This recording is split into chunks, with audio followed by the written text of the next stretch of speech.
November 10 తారీఖున నిర్మల్ నుంచి శబరిమల మహాపాదయాత్ర చేయడం జరుగుతుంది.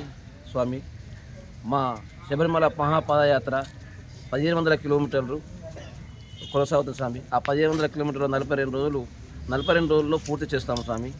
ఇలా ప్రతి ఒక గ్రామానికి వెళ్ళి అక్కడ ఉన్న స్వామి మమ్మల్ని స్వాగతించి ఆ స్వామి మాకు అన్నదానం ఏర్పాటు చేస్తారు స్వామి. ఆ స్వామి వల్ల ఇలా మేము కొనసాగుతూ శబరిమలకు 42 రోజుల తర్వాత చేరుకుంటాం స్వామి. ఆ తర్వాత స్వామి ఇరుముడి కట్టి ఆ శబరిమల దర్శనం చేసుకొని తిరుగు ప్రయాణానికి మాకు మొత్తానికి 47 రోజులు పడుతుంది స్వామి ఈ పాదయాత్ర. స్వామి శరణమయ్యప్ప.